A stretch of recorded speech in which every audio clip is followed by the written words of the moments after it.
Hello, my name is Mr. Wilke, and it's almost test day. So we're going to review the Chapter 3 test today. We've got 9 multiple choice questions, 3 free response questions. I assume you want to know what's on the test, so let's talk about it and make sure we understand what we need to study. So let's start off with the multiple choice. Number 1.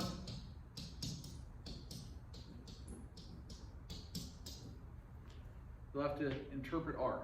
R being the correlation. What does it mean? So if R is high, it means it's a strong relationship. If R is low, meaning low, close to -1, it's also a strong relationship, but a inverse relationship, a negative correlation. If R is close to 0, there's no relationship. Okay? Easy enough? I thought so too. Number 2.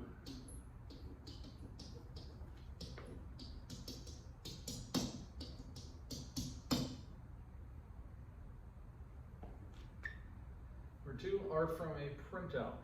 Do we understand what that means? So one of the little output things where it'll give you, well, I'll tell you what it'll give you R squared. So if you have R squared, all you have to do is take the square root and you get R. Easy, right? So I'm not going to ask for R, I'm going to ask for what's the correlation, okay?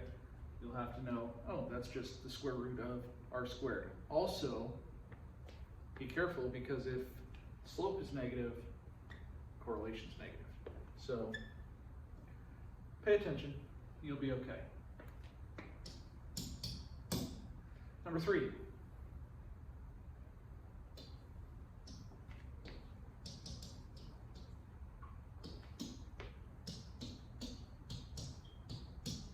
So I'll give you the least squares regression line, I'll give you X, you'll have to plug in. Simple, basic algebra problem, but you'll have to understand what everything is. Okay? Easy enough? I thought so too.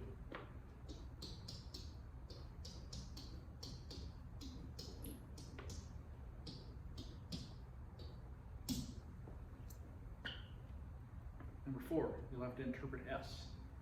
S is the standard deviation of the residuals, so it's just the sum of the squares of the residuals divided by 2 and then square root that.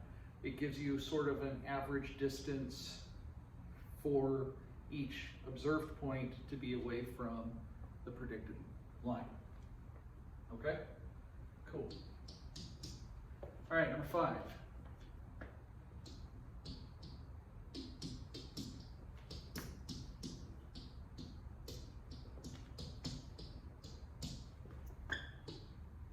What is true false about the correlation? So I could ask you, R is between -1 and 1. Inclusive be true, exclusive would be false, right? If I said R is between 0 and 1, that's false because it could be negative. Okay, if I said R works for categorical variables, false. R works for quantitative variables, true. X and Y can switch with R. True, good. Okay, all right. Okay, number 6.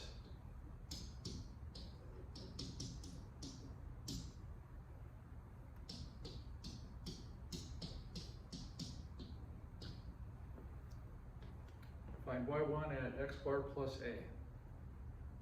Does that make any sense?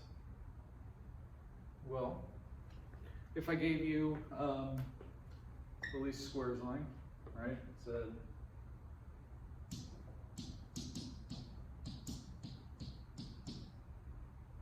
and I said x bar, well, what would find y hat at, how would you do that? Well, if we plugged in x bar for x, or x bar plus 2 for x, it'd be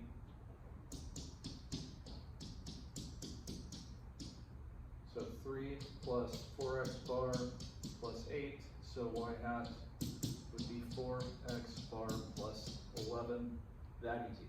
Okay? Do that? Cool. Number 7.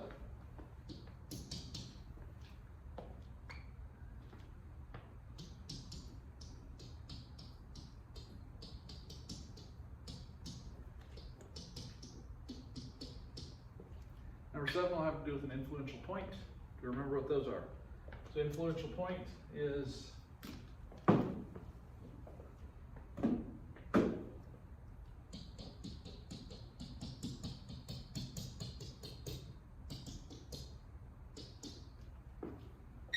that. That's an influential point, right? I mean, that could change the whole slope, right? It could change the whole direction just because of this one point. So you'll have to, I mean, it'll be easy to figure out which is the influential point, but I might ask something about it. Who knows? All right? But influential points, familiarize yourself with it. Number 8.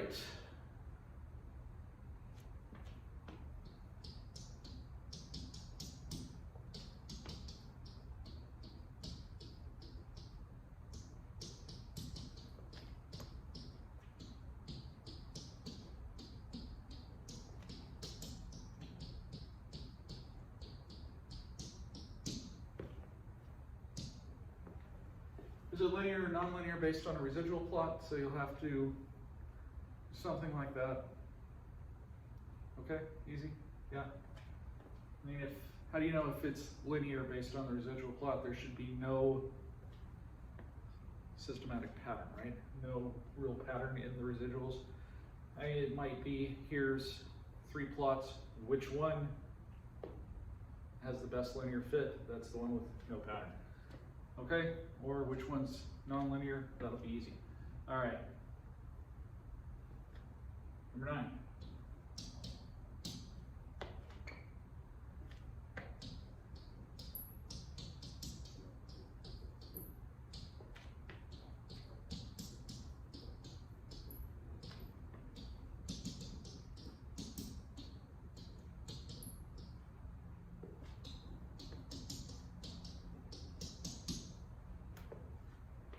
Solve for y given x and the printout. So if it's, you know,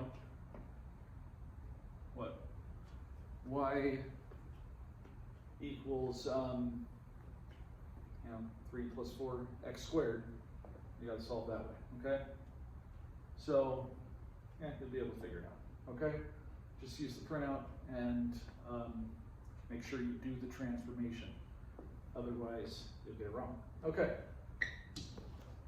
That's it. That's multiple choice. Any questions on the multiple choice? Feel free to type them in chat now. And that's why I'm sort of, giving you time to type a question in the chat. If you're just watching this on YouTube and you have questions, well, type them in the YouTube comments, but chances are you won't have to take my test if you just came across this on YouTube. Also, if you'd like to take the test, no. Sorry. All right. You can email me and ask, but I probably won't email it to you because, other people have to take it. All right, let's go to the free response. There we go. Number 10.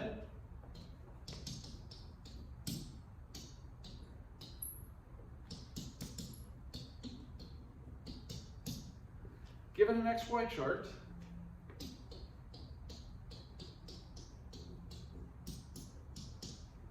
you'll have to do a scatter plot. Now, sometimes it's okay to just do a sketch. Sometimes it's okay to, make actual, if I give you a grid and I give you a chart and just a few numbers, then I expect them to be correct. If I give you, a whole bunch of numbers, just do it in your calculator and make a sketch of it, okay?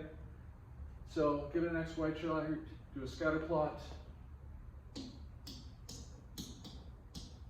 calculate the least squares regression line.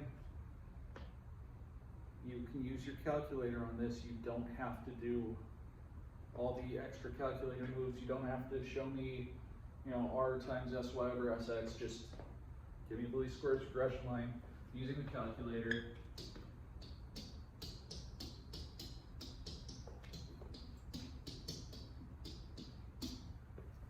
Calculate a residual. Okay? So I'll give you a point, you calculate that point's residual. All right, easy enough? I thought so too. Number 11.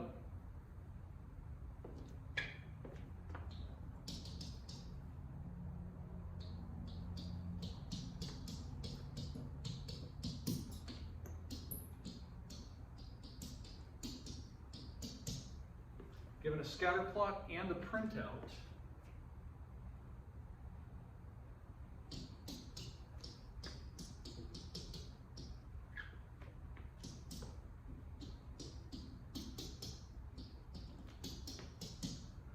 describe the scatter plot. What are the three things we need? We need form, direction, strength. If there's any outliers or weird points, mention those two, okay? So form, direction, strength. Form is linear, nonlinear. Direction is positive or negative. Strength is correlation. Tell me, very strong, not so strong, whatever. If there's any out of the ordinary points, mention those. Least squares regression line.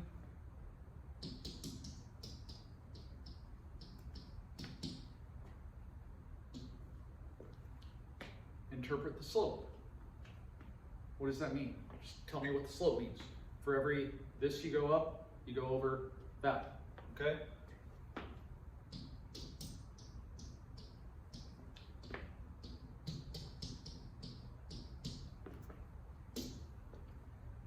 A is the y-intercept. Does A matter? What do I mean? So, well, let's think about this. When we did height and shoe size, right? Would it have made any sense to look at the y-intercept when x was height and shoe size was y? I think the y-intercept was like -29 or something like that. No, it doesn't make any sense, right? You don't have a shoe size of -29 and nobody is 0 height. Okay, so there A wouldn't matter because it doesn't make sense in the context of the problem. If it does matter, interpret it, okay? Let's see, and you'll have to interpret R squared and or S. R squared being coefficient of determination, S being the standard deviation of the residuals, okay? We remember the sentence for R squared. R squared is the percent of variation in Y, explained by the least squares regression of Y on X, or R is the percent of variability in Y, explained by the least squares regression line of X. All right, number 12.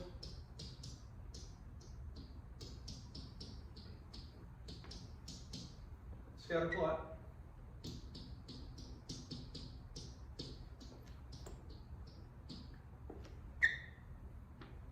It'll be nonlinear.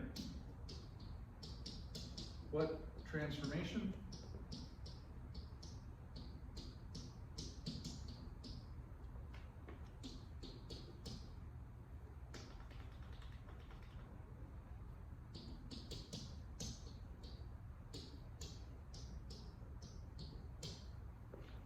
I'll tell you now. It'll be either an exponential or a power law.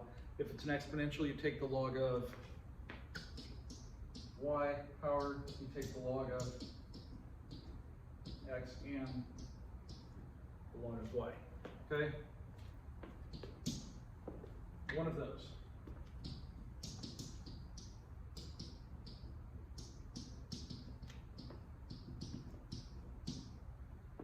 Find the transformed y hat, just plug in and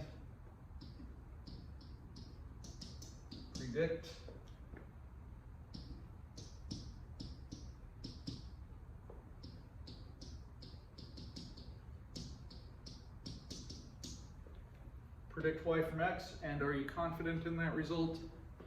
Why or why not? Why would you not be confident in a result if you were, that's right, extrapolating, good. That's it, that's the whole test. That seems like a lot, and if it seems like too much when I write it all out and do this for you, then I will likely cut something out. We'll see, but yeah, I don't think it's that bad. Okay, does anybody have any questions? Now would be a great time to ask them. If not, yeah, good. Be ready for your test. Yeah, that's it. All right, well, thank you guys for listening. Thanks to Shark Attack for the t-shirt, and I wish you luck on your test. Bye.